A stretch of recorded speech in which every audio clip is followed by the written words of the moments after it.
I once read this story about two hypnosis. So for example, one of the hypnosis is Adrian and the other is Jay. They were sending messages to each other via their client without the client actually knowing. So for example, the client would go to Adrian and have a session, and Adrian would plant a suggestive story in the client. And when he go to Jay, he would be speaking and sounding like Adrian. So that would give Jay a cue that, oh, this is a message that Adrian actually sent in the client. And then Jay would be entertained by that and implant a message in the client. And he'll go and have a session with Adrian talking like Jay. That's when Adrian know it's a message that was placed there by Jay. And they were having mad fun doing it. So when you were repeating fun doing it. Yeah. And it appears that the client himself enjoyed doing it as well, because he was getting free sessions from these two awesome hypnosis. So it just shows how powerful using these techniques can be implanting information into your subconscious mind. So when you came in and you were saying again and again, it sounded like something that Adrian would have been saying repeatedly in his training that could have been reiterated inside of your subconscious. Hi, Adrian here, NLP trainer and coach. This video that you're about to watch is filmed in a live Zoom class. We have expatriates based all around the world, and we do these classes and we share a little bit with you because we think it's important that you get to see what goes on behind closed doors and how some of these processes really work. I hope you enjoy. Make sure you click the subscribe button and we'll see you at the end.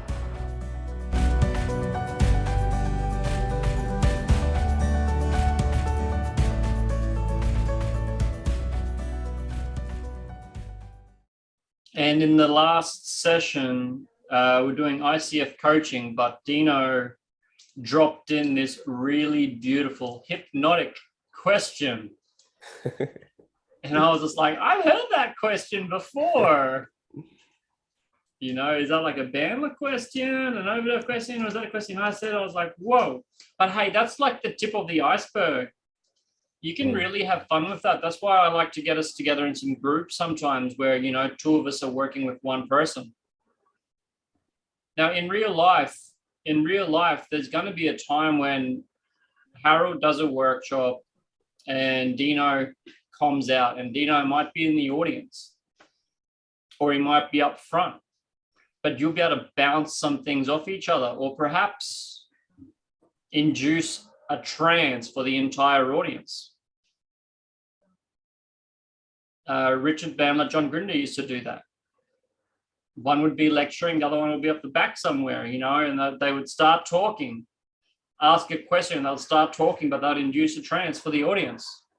You can play around like that and do other fun things and have parties and do trance work at parties and make people imagine that there's a horse in the lounge room and people would come up and stroke the horse because they could all hallucinate and see a horse. There's some really crazy stuff that used to go on. Do you mean that the audience doesn't know that there's a second person in the team? They don't know it before, right? No, you could do that 100%. Okay. And Dino just says a couple of things and you say a couple of things back, and next thing you know, you're bouncing like questions about how deeply can you relax. Yeah. Deeper, okay. Relaxing deeper still. I wonder if it's possible to also relax and close your eyes, and you only close your eyes if you feel tired. You could bounce things like that and put the whole audience. Yeah, that's true. It's similar to that technique we did in the hypnosis track. Yeah, when we were two persons and one client, and we were going back and forth. Harold, remember that one? It's similar to that. Yeah. Cool. And if it worked, you'd learn. And if a couple of people went down and the rest didn't, you'll learn. And if no one went down, you'll learn. Yeah. You'll have no choice but to learn. Yeah, I'd really like to encourage you guys to try that. So pair up when you can, do some of that crazy stuff if you can, get inspired by crazy stories like the one Dino just shared. See if you can make it crazier. That would be a milestone in our journey as masters. Yeah. Mm. I was supposed to do a rapid hypnosis induction workshop this weekend. Trainer just cancelled for like the second time, and you can see through it. It's total fake, or not fake, but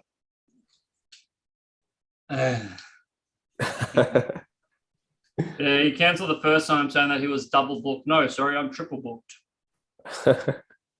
What kind of amateur would triple book? Double book means you made a mistake. Triple book just means it's stupid.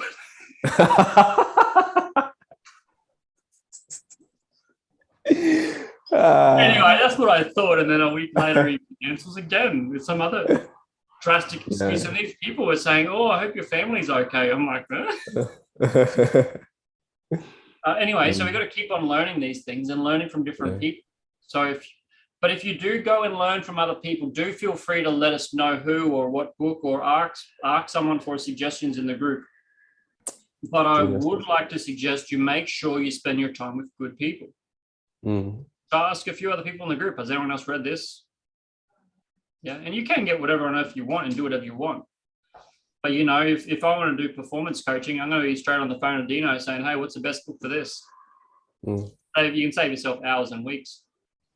Yeah, it's really about sticking to the rules there. What questions? Getting an agreement. Making sure our what questions at the start is kind of opening up and exploring. We're not saying at the very start, you know, what's the result you want to get right now? Might want to leave that for a couple of questions, you know? So there is a bit of a simple structure. The first questions are what questions around like what's going on. Don't get into the story. Focus on the person. So what's the story? What's something about the identity, who they are? I hear this and that. What do you think? I hear you're saying there's a lot of things on your plate. What do you think? I hear there's a lot of things on your plate. What is important to you moving forward? Yep. Reflective listening. What questions? What are we going to work on today? That will help you be the person that can manage this stuff on the plate and everything else that's important to you. Yep. When we're in the middle might be a really good time for two people to team up a little bit. And then towards the end, we want to check. So in relationship to the topic, or in relationship to the agreement, in relationship to this topic that you brought up, what's different now? What's changed so far? What are you noticing that's different as you think about the topic? Yeah. Okay, your client is noticing change, noticing. You might want to say, what's left to change? Boom! You made it here! Good on you. Make sure you click the subscribe button below and check out the playlist at the end. If you'd like to come along to our Sunday sessions where we host a live free Q&A for our students and members, you're welcome. I'll see you there.